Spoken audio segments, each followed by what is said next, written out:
Another week, boys, and another TWAB. This week at Bungie, we're walking the runway. It's Fashion Week, and the community is shredding their stuff on social right now. All the best Guardian looks are on display. Swagger, drip, whatever you want to call it. There are some frabjous armor sets out there. Here are just a few that have caught our eyes so far. That's right, guys. We recently just had the fashion show, and let's just take a real quick look. Hold on. All right. Kind of sexy. Titan's rocking like that season 3 look. Not bad, not bad. Now, if you're late to the party, no worry. You can still submit your look. Just make a post on Twitter or Instagram with the hashtag #SpicerFashionShow to enter. Submissions must be received by June the 13th, and we will pick our favorites. If we select you as a winner, we will reach out with details on getting your special emblem. If you don't win this time, don't fret. Fashion is never finished, and we will do more of these in the future. Also, don't forget to check out the Expunge mission and to control the zones in Iron Banner while it's active this week. Now, moving on, challenge in the ways of old. Outfits aren't everything. You also need stats to back up your style, and a great way to earn high stat armor is from the raids. Raid challenges will begin rolling out for Vault of Glass next week.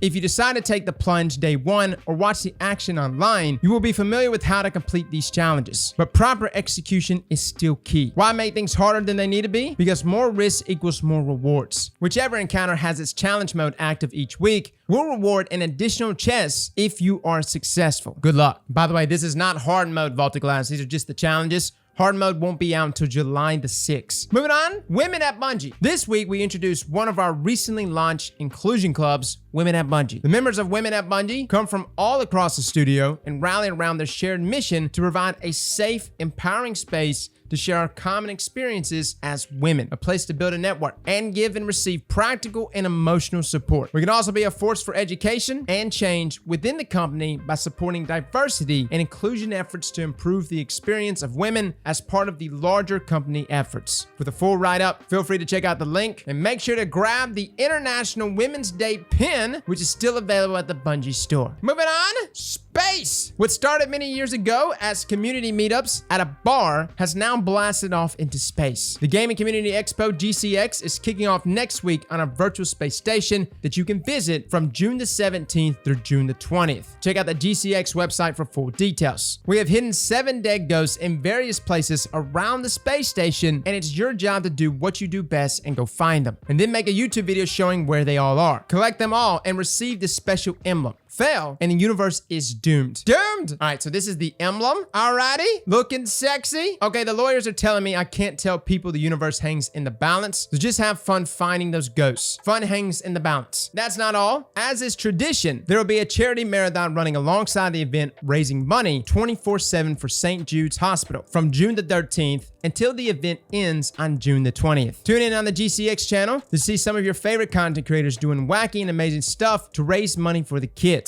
We'll also be offering another special emblem for any $50 donations during the charity marathon. Exact amount, no more, no less, and 1 emblem per email. Just make your donation during any block while the marathon is active, and you'll receive your emblem code in an email soon after the event ends. Oh, this emblem looks even sexier. Now, one more thing. We will also be donating 7 Eris Morn statues signed by the voice of Eris Morn, Morla Goradana. I hope I'm saying her name right. I follow her on Twitter. We saw her at GCX years ago. She's amazing. If I killed your name, I'm so sorry. For every donation of exactly $7, you'll have a chance to receive one of these awesome collectibles when they ship from the Bungie store this fall. Oh, look at there. #1 waifu in Destiny. Is it life size? Fellas, you think my wife would be okay with me putting this in the bedroom? Okay, seriously. One last thing. All profits from Bungie Foundation items on the Bungie store will be going to St. Jude's Children's Research Hospital from June the 13th through June the 20th. That's amazing. This is an event we always look forward to, and we're so glad it's being done virtually this year. A few other Bungie folks and I will be there, so come and say hi if you see us. Man, I'm happy that we're having an event, right? GCX is always a fun time. It's great to meet many of you. We went in 2018 and 2019. It's amazing running into you guys, chatting it up, man. Getting nasty. Looking forward to that returning again, though. Now, Guardians Assemble. Good news for everyone who likes rifts and pants. Boots of the Assembler will be returning to the release functionality with a little bit of extra as well. On release, there was an issue with the exotic that would cause crashes due to a large number of rifts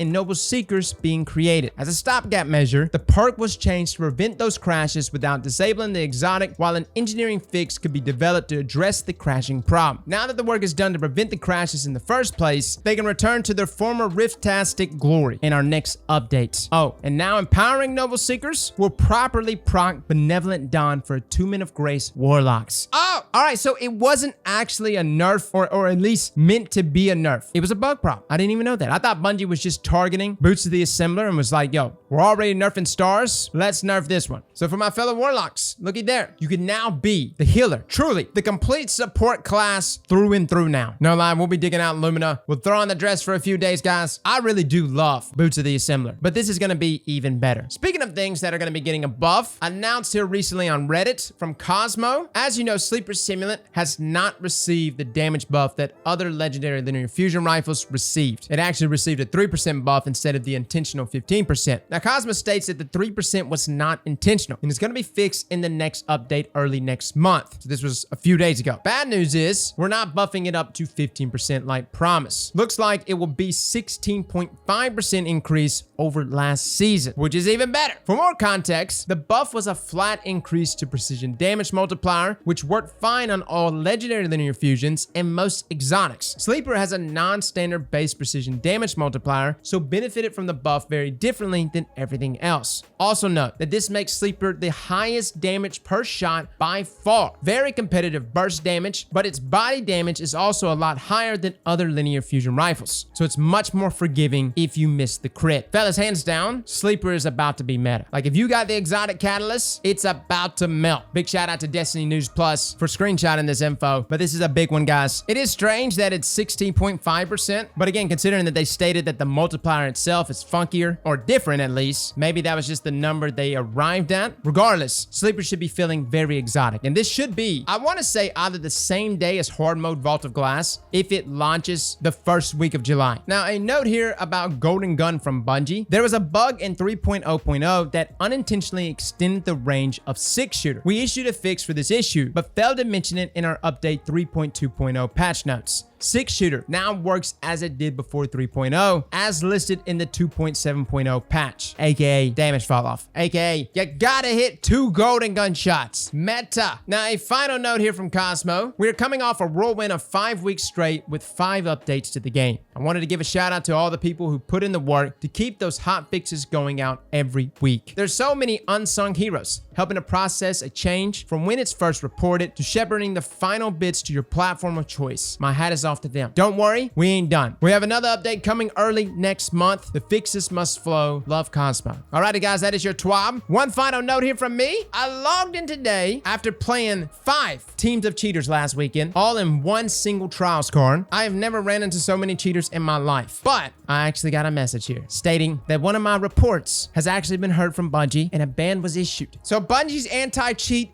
does occasionally work, and there have been some supposed leaks of a new anti-cheat coming, although no official news has been announced about that. So hopefully within the next few weeks, or maybe even this summer, Bungie throws us a bone in a TWAB. Please, Bungie, please, out of all the leaks, let this one be true. Fellas and ladies, thank you all for coming and watching, and as always, slap that like button like your mama told you right.